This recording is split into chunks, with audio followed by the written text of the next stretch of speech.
ഇതിനിടെ 4 പഴയ മെമ്പേഴ്സിനെ തേടി ഇറങ്ങിയാണ് ഞങ്ങൾ. കൊല്ലം ജില്ലയിലെ വിവിധ തദ്ദേശ സ്ഥാപനങ്ങളിലെ ജനപ്രതിനിധികളുമായി കേരളം മുഴുവൻ വൈറലായ 4 പേര്. അവരെ കാണാനുള്ള ഒരു യാത്രയാണ് ഇനി പ്രിയപ്പെട്ട പ്രേക്ഷകരെ കാണിച്ചു തരുന്നത്. നമ്മളൊരു യാത്ര പോവുകയാണ്. ഈ യാത്ര ഒറ്റ വഴിക്കല്ല. കൊട്ടാരക്കരയിൽ നിന്ന് വ്യത്യസ്തമായ 4 ഇടങ്ങളിലേക്ക് പോകണം. കഴിഞ്ഞ 5 വർഷത്തിനിടയിൽ വൈറലായ 4 മെമ്പർമാരെ കാണാനാണ് പോകുന്നത്. അവർ ഇപ്പോൾ എന്തു ചെയ്യുന്നു എന്നറിയണം.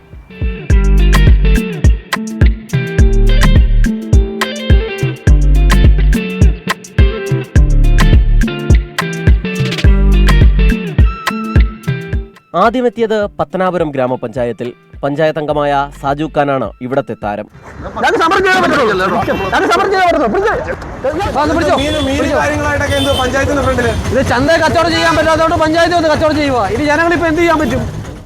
ഒന്നല്ല, ഒരുപിടി വൈറൽ സമരങ്ങളാണ് സാജു ഖാൻ നടത്തിയത്. പത്തനാപുരത്തെ ചന്ത ഇല്ലാതായതിനെതിരെ പഞ്ചായത്തിന് മുന്നിൽ മീൻ കച്ചവടം.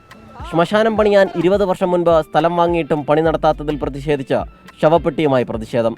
ഗതാഗത മന്ത്രി KB ഗണേഷ് കുമാറിന്റെ KSRTC ബസ്സിലെ പ്ലാസ്റ്റിക് കുപ്പി പരിശോധനയ്ക്കെതിരെ പത്തനാപുരം KSRTC സ്റ്റാൻഡിലെത്തി പ്ലാസ്റ്റിക്കുകൾ പെറുക്കിയുള്ള പ്രതിഷേധം. കളിസ്ഥലമില്ലാത്തതിനെതിരെ നടുറോഡിൽ ഫുട്ബോൾ കളിച്ച് പ്രതിഷേധം.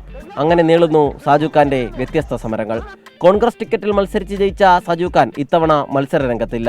നമ്മൾ പ്രതീകാത്മകമായി സമരം ചെയ്യുമ്പോൾ അത് പെട്ടെന്ന് റീൽസുകളിലൂടെയും സോഷ്യൽ മീഡിയ പ്ലാറ്റ്ഫോമുകളിലൂടെയും ആളുകളിലേക്ക് എത്തുന്നു എന്ന് മനസ്സിലാക്കിയിട്ടാണ് അത് ആ വിഷയം നമ്മൾ ഉയർത്തുന്ന വിഷയം ജനങ്ങളിലേക്ക് എത്തുന്നു എന്നുള്ളത് മനസ്സിലാക്കിയിട്ടാണ് അത്തരം സമരങ്ങൾ സെലക്ട് ചെയ്യാനുള്ള കാരണം. പത്തനാപുരത്തു നിന്ന് നേരെ പുനലൂരിലേക്ക്.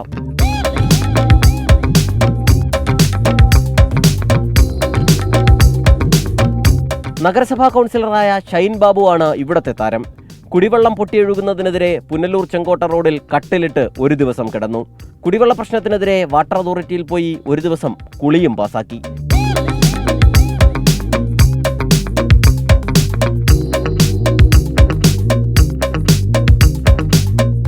ഇത്തവണ മത്സരിക്കാൻ സീറ്റില്ലെങ്കിലും കേരള കോൺഗ്രസ് B സ്ഥാനാർത്ഥികൾക്കായുള്ള പ്രചരണ തിരക്കിലാണ് ഷൈൻ ബാബു. ഇല്ല, ഇത്തവണ മത്സരിക്കുന്നില്ല. എല്ലാ ഭാഗങ്ങളും നമുക്ക് അനുകൂലമാകത്തില്ലല്ലോ. ഈ പ്രാവശ്യം വനിതാ സീറ്റാണ്. അടുത്ത യാത്ര തലവൂരിലേക്ക്. തലവൂരിൽ കാണേണ്ടത് പഞ്ചായത്ത് അംഗമായിരുന്ന രഞ്ജിത്തിനെയാണ്. നവകേരള സദസ്സ് പഞ്ചായത്തിലെത്തിയ ദിവസം ശരീരമാകെ വെള്ളപ്പെയിന്റ് അടിച്ചായിരുന്നു പ്രതിഷേധം.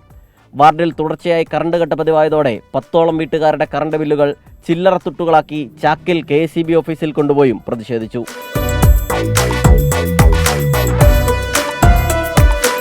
അപ്പോൾ എന്നെ കൊണ്ട് സഹായിക്കുന്നതെന്ന് പറഞ്ഞു കഴിഞ്ഞാൽ എൻ്റെ കറുത്ത ശരീരത്തിന് ഈ പെയിൻ്റ് അടിച്ച് എൻ്റെ വെള്ളയാക്കുക എന്നുള്ള കാര്യമാണ്. അല്ല, നമ്മളൊരു സമരം ചെയ്യുന്നത് എന്താണ്? അത് വിജയിപ്പിച്ചെടുക്കുക. ജനങ്ങൾക്ക് ആവശ്യം എന്താണോ അത് നിറവേറ്റി കൊടുക്കാൻ വേണ്ടിയാണ്. അപ്പോൾ സമരങ്ങൾ വിജയിപ്പിക്കണമെങ്കിൽ ജനപിന്തുണ വേണം.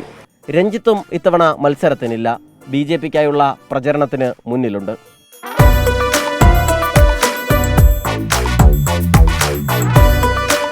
ഒടുവിൽ ഇട്ടിവ പഞ്ചായത്തിലെത്തി. ഇവിടെ മെമ്പർ വൈറലായത് സമരം ചെയ്തല്ല.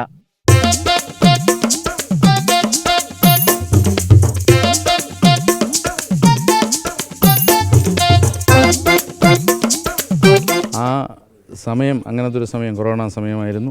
അങ്ങനെ രസകരമായ ഒരു അനുഭവം തന്നെ ആയിരുന്നു. പിന്നീട് ഇപ്പോഴും അതിനെക്കുറിച്ച് ആലോചിക്കുമ്പോഴും വളരെ സന്തോഷം തോന്നുന്നു എന്നുള്ളതാണ്. വാർഡ് മെമ്പറായ അഫ്സൽ കോവിഡ് കാലത്ത് ബൈക്കിൽ വന്നപ്പോൾ സംഭവിച്ച രസകരമായ സംഭവം CCTVയിൽ കുടുങ്ങിയതാണ്. 4ാമത്തെ വൈറൽ മെമ്പറും ഇത്തവണ മത്സരത്തിനില്ല. കോൺഗ്രസ് സ്ഥാനാർത്ഥിയെ ജയിപ്പിക്കാനുള്ള തിരക്കിലാണ് അഫ്സൽ.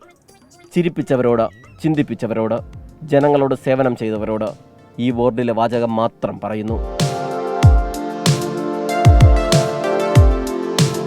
ക്യാമറാമാൻ രാജ് കിരണിനും അമലിനുമൊപ്പം സലിം മാലിക്, 24 കൊട്ടാരക്കര.